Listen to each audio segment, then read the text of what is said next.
What if I told you that the most expensive diamond choker could strangle its owner faster than the executioner's hemp rope?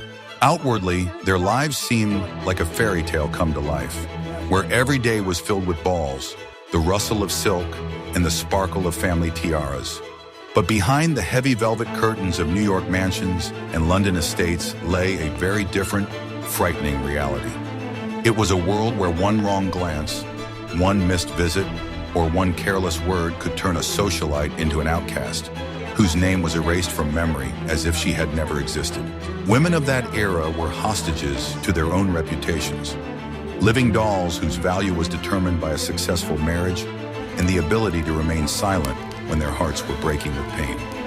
We are used to seeing only the facade of the Gilded Age, luxurious dresses, marble staircases, and endless receptions that amaze the imagination with their grandeur. Watch the video to the end, and you will learn how one fatal mistake could destroy a centuries-old dynasty and why wealth became the cruelest curse for these women. Are you ready to learn the truth about how a simple piece of paper could destroy a person's life without a single shot being fired? At the end of the 19th century, New York society lived by cruel and unbreakable rules set by one woman, Mrs. Astor. She created the famous 400 list, which included only those who, in her opinion, were worthy of being in the ballroom of her mansion. Getting on this list guaranteed social status, respect, and a bright future for the children of the chosen lucky ones. But not being on it was tantamount to social death, turning the richest people into invisible beings who were ignored even by their own servants. Every morning began with anxious anticipation of the mail when the butler brought a stack of invitation envelopes on a silver tray. Women would search through the thick paper with bated breath, looking for the coveted coat of arms that would confirm their right to exist in this world. If there was no invitation to the main ball of the season, it meant the collapse of all hopes and complete isolation from society. Preparing for the ball, if an invitation did arrive, turned into an exhausting marathon that lasted for weeks and required superhuman efforts. Dresses were ordered from Paris for fabulous sums of money, and each fitting lasted for hours while seamstresses adjusted the corsets to such an extent that it became almost impossible to breathe. The fabrics were so heavy, embroidered with pearls and gold thread, that every movement required the physical endurance of a soldier. On the day of the reception, the nervous tension in the house reached its peak, electrifying the air and forcing the servants to walk on tiptoe.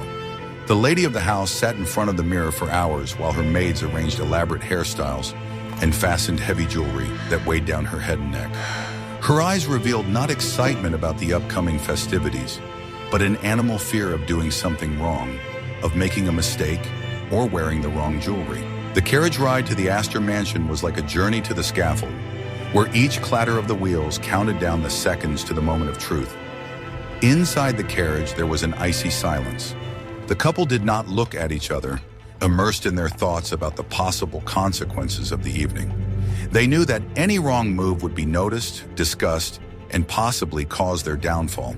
Entering the ballroom was a real test, as hundreds of eyes turned to the new arrivals, assessing every inch of their attire and every movement. They had to keep their backs perfectly straight and smile discreetly and warmly, even if their corsets dug into their ribs, causing sharp pain.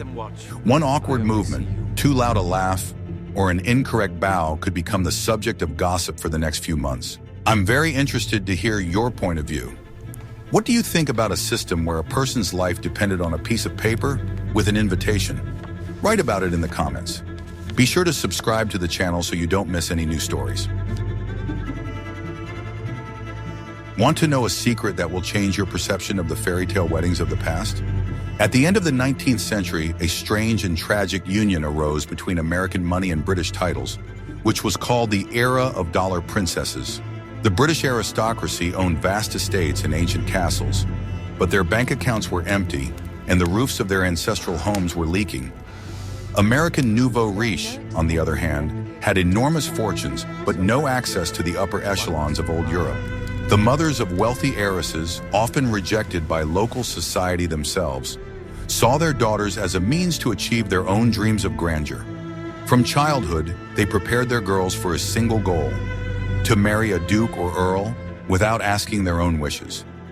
Love, affection, or shared interests were irrelevant in these deals, where titles and millions were at stake. The most famous victim of such ambitions was the young Consuelo Vanderbilt, whose marriage to the Duke of Marlborough became a symbol of this era.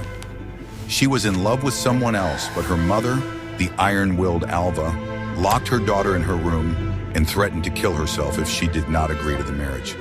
The girl, broken by her mother's psychological pressure and hysterics, was forced to obey, sacrificing her happiness. The morning of the wedding, which was supposed to be the happiest day of her life, turned into a real nightmare for the bride. She cried so much that her face swelled up, and the makeup artist had to apply a thick layer of powder to hide the traces of her hysterics. Hidden under a luxurious veil were eyes red from crying, full of despair and hopelessness in the face of the impending inevitability. The wedding dress was incredibly beautiful, but so heavy that the bride could hardly move without help.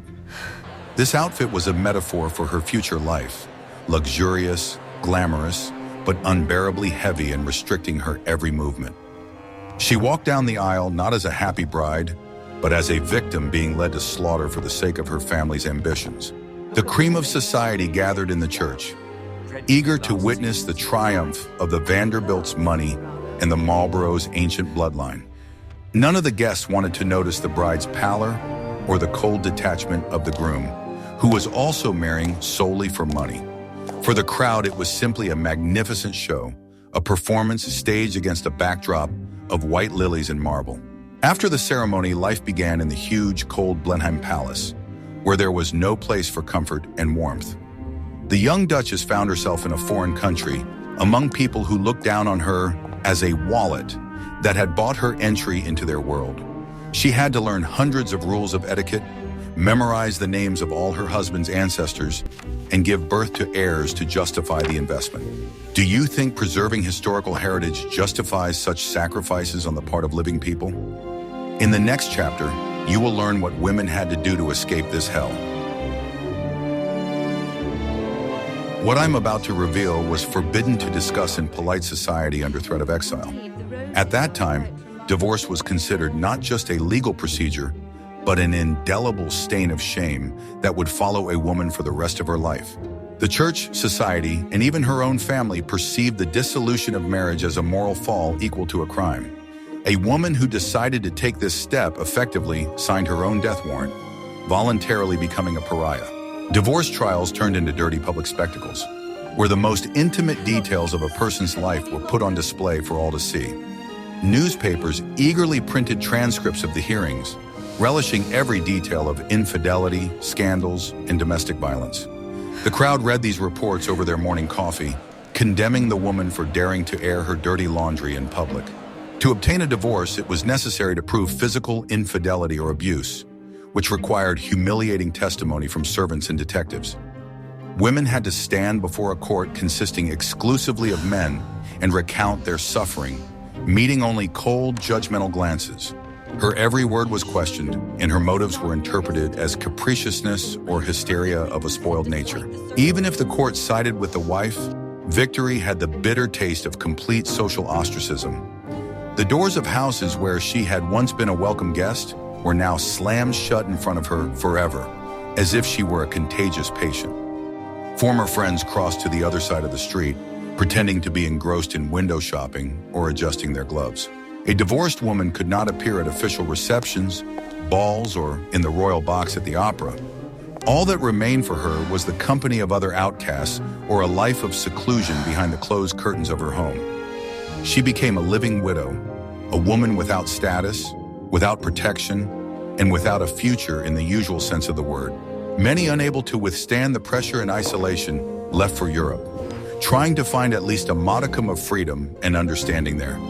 In Paris or on the Riviera, morals were a little freer, and entire colonies of American and English exiles formed there. But even there, the shadow of scandal haunted them, and the whispering behind their backs never ceased. Like this, if you admire the courage of women who are willing to go against the system for their own freedom. Guess how long it took to create an invisible front line right in the center of New York City? The opera during the Gilded Age was not just a temple of art, but a real battlefield where old money fought new money. The old aristocracy, the so-called Knickerbockers, owned boxes at the Academy of Music, the city's oldest and most prestigious theater. Having a box there was the highest mark of recognition, confirmation that your blood was blue enough and your money was old enough. But the number of seats was limited, and new millionaires such as the Vanderbilts and Morgans could not get in for any amount of money. They were denied the right to sit next to the descendants of the first settlers and were shown to their seats in the stalls. This was a public insult that the ambitious wives of industrialists could not forgive or leave unanswered. So the new money decided to build their own theater, one that would outshine the old Academy with its glitz and glamour. Thus, the Metropolitan Opera was born, a shining temple of wealth where the boxes were arranged so that their owners could be seen by all. It was an architectural challenge thrown in the face of the stuffy old society, a declaration of new power. On premiere nights, a veritable war of diamonds and velvet unfolded in the city. The ladies at both operas competed to see whose tiaras were taller, whose necklaces were more expensive, and whose dresses were more luxurious. They looked at each other through binoculars, not out of interest, but to assess their opponent's armament and find flaws. The Metropolitan Opera was like an exhibition of capitalist achievements, where every inch was covered in gold. Women sat in their boxes like precious stones in settings, displaying their husbands' wealth to the whole world. There was more light, more glitz, and more noise here than in the old dusty Academy. At the Academy of Music, on the other hand, there was an atmosphere of restrained arrogance and contempt for the nouveau riche. The ladies there wore family jewels, which may have been less impressive in size but had a history spanning several generations. They pretended not to notice the existence of the new theater, even though they knew perfectly well that their era was coming to an end. The battle was not for life, but for death, and the weapons in it were invited stars and famous tenors. The Metropolitan lured the best singers with huge fees, leaving the old opera with second-rate casts. It was a blow to the most sensitive spot, the quality of art which the old elite supposedly defended. Are you ready to find out what price this outward victory cost each woman in her personal life? In the next chapter, you will learn what was hidden behind their bedroom doors. Behind the walls of noisy ballrooms and opera houses lay a world of quiet, darkened rooms, permeated with the smell of medicine and lavender. Women who could not withstand the frantic pace of social life and constant pressure often found themselves locked in their own bedrooms. Doctors of the time diagnosed them with hysteria or nervous exhaustion, prescribing rest as the only treatment. The famous rest often turned into a real prison, where the patient was forbidden to read, write, or even think. Women had to lie in bed for weeks, staring at the ceiling or the patterns on the wallpaper, slowly going mad with boredom. They were given fatty foods and massages, but were deprived of the most important things: intellectual stimulation and lively conversation. The windows in such rooms were often covered with thick curtains so that excessive light would not excite the patient's nervous system. The dim light created an oppressive atmosphere in which the sense of time and reality was lost. The days merged into an endless gray streak, interrupted only by visits from the doctor and the arrival of the maid with a tray. Husbands rarely entered these rooms, preferring to live their active lives in offices and clubs. A sick wife became a burden, an uncomfortable reminder that the beautiful picture of the family had cracked. Her condition was attributed to female weakness, unwilling to see the real reasons. Lack of self-fulfillment and freedom.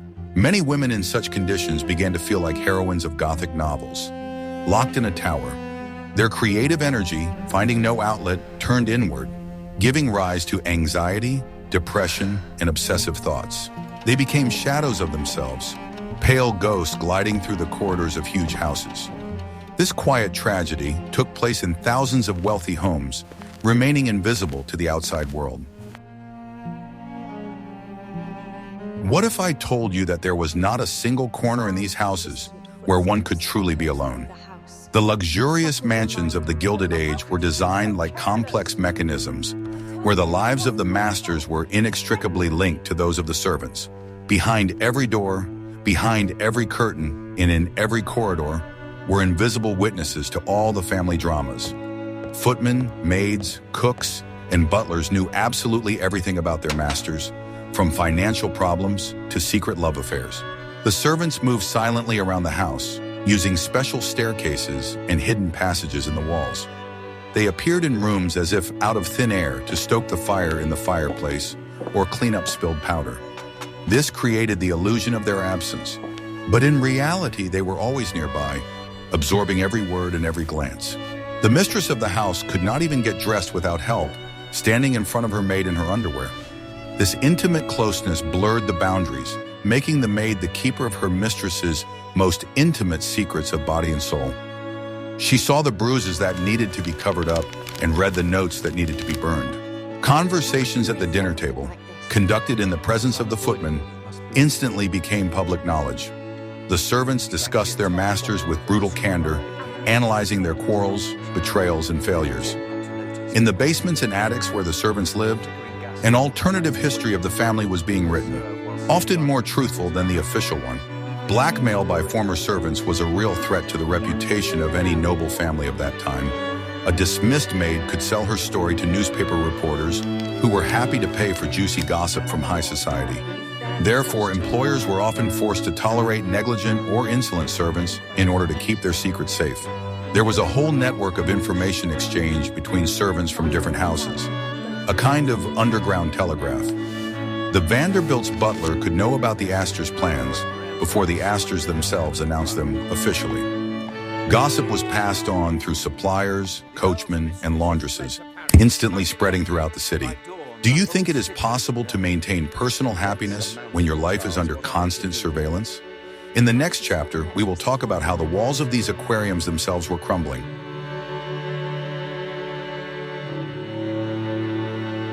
When the scandal died down and the doors of high society salons closed forever, the next act of tragedy often followed: financial ruin. Many dynasties were held together by their word and credit, and as soon as their reputation faltered, creditors began to demand repayment. The luxurious lifestyle, balls and travels required enormous funds, and when the flow of money dried up, a cruel reckoning ensued. The scene for the finale was often an auction hall or even the hall of their own home, where appraisers would come. Things that had been collected by generations, which held the warmth of hands and memories of happy days, were turned into nothing more than numbered lots. Paintings, statues, porcelain, and furniture were put on display for strangers, ready to buy someone else's past for a pittance. Women watched as the auctioneer's hammer methodically struck, taking away a part of their lives and history with each blow. The beloved piano on which their daughters had learned to play went to a stranger, and the family silver was bought up by dealers. It was like a public autopsy, where the insides of the house were pulled out and weighed. Particularly painful was the sale of jewelry, which was often a woman's only personal property and her insurance for a rainy day. Necklaces given as wedding gifts and rings passed down from grandmothers disappeared into the safes of moneylenders and jewelers. Instead of sparkling stones, only velvet emptiness and a bitter sense of loss remained in the boxes. After selling off their property, families were often forced to leave their mansions, which had become too expensive to maintain.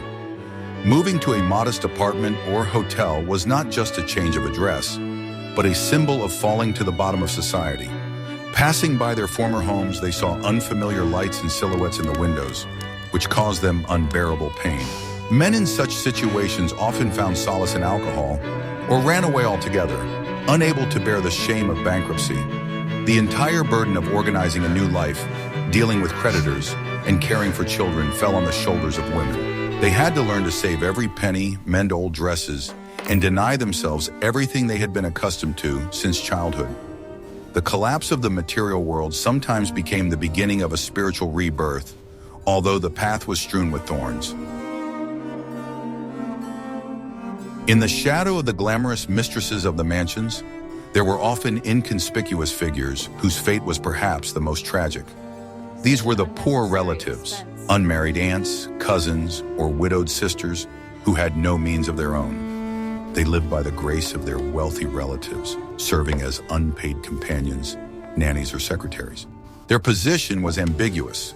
On the one hand, they were members of the family and sat at the same table, but on the other, they were freeloaders. They were reminded of their dependents with every sidelong glance, every sigh about unnecessary expenses. They had to be endlessly grateful for a roof over their heads and food, paying for it with a complete renunciation of their own will. Such women often dressed in their mistress's remade dresses, which had long gone out of fashion but were still too good for servants. Their wardrobe was dominated by gray and brown tones, colors of invisibility and humility, befitting their status. They did not wear expensive jewelry, only modest brooches or medallions with portraits of deceased parents. They were given rooms on the upper floors, often next to the children's rooms or the servants' quarters, which were small and cold. In winter, there were drafts, and in summer it was stuffy, but complaining was considered the height of ingratitude. It was their refuge, the only place where they could take off their masks of obsequiousness and just be themselves. Their duties included entertaining bored guests, looking after children, walking dogs, and running errands. They were fill-ins for any gap. If there was an odd number of guests at a dinner party, they would call on their poor cousin. If someone fell ill and needed to be watched over at night, that also became their task. The personal lives of such women were taboo. It was believed that their time had passed or that they were simply not meant for marriage. Any attempts to start a romance were suppressed by the family, who did not want to lose a free and convenient helper. They grew old watching the happiness of others, babysitting other people's grandchildren, and mourning their unfulfilled dreams.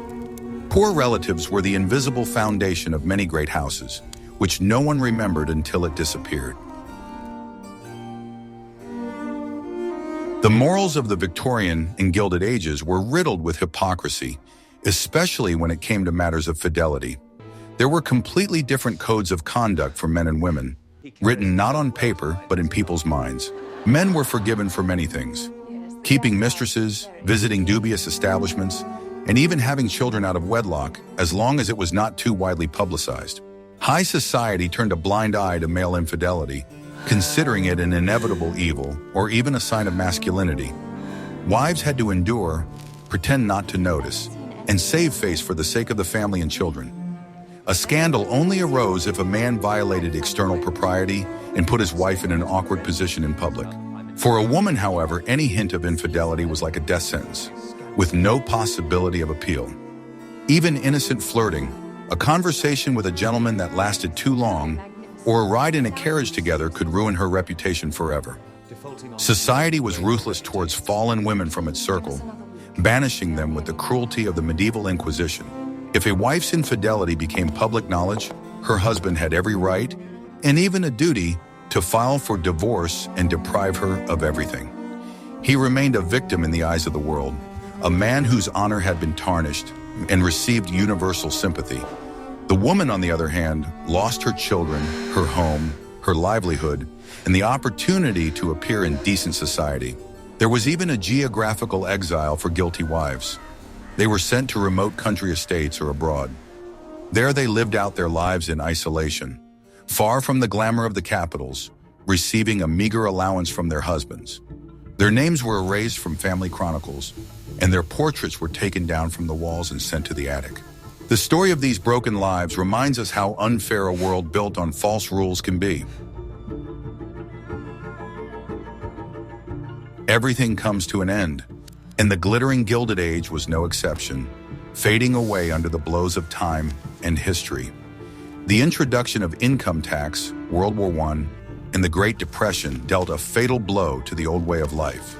Huge fortunes melted away, the maintenance of palaces became an unbearable burden, and armies of servants fled to factories. The mansions on Fifth Avenue, once aglow with the lights of balls, now stood dark and cold, awaiting their fate. Their owners died or moved to more modest apartments, leaving behind the echoes of former grandeur. The ballrooms where the Vanderbilts and Astors had danced waltzes were now drafty and musty. Many of these architectural masterpieces were ruthlessly demolished to make way for faceless skyscrapers and offices. Under the blows of jackhammers, marble crumbled, dust flew from gilded moldings, and crystal chandeliers fell onto the parquet floor.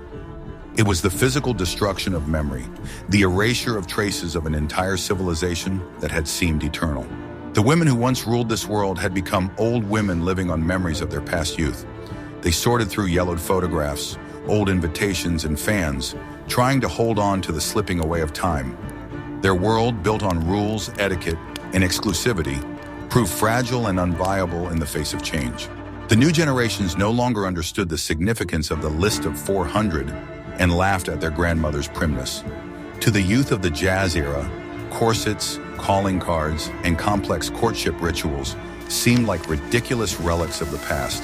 The Gilded Age became history, leaving behind only beautiful legends and museum exhibits. We have come a long way through the corridors of time, looking behind the scenes of one of the most brilliant and dramatic eras in history. We have seen that behind the outward splendor of balls and receptions lay real human dramas, broken destinies, and lonely hearts. The wealth and status that so many sought often proved to be a heavy burden, crushing everything that was alive and sincere. These stories teach us that the true price of a beautiful life can be unbearably high, and that a gilded cage is still a cage, even if it is strewn with diamonds. The women of the Gilded Age and the late Victorian period were not just decorations in living rooms, but living people who suffered, loved, and sought their place in a cruel world of conventions. What other secrets of the past would you like to uncover with us?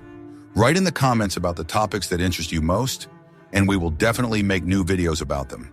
And of course, don't forget to subscribe to our channel to continue this fascinating journey into history.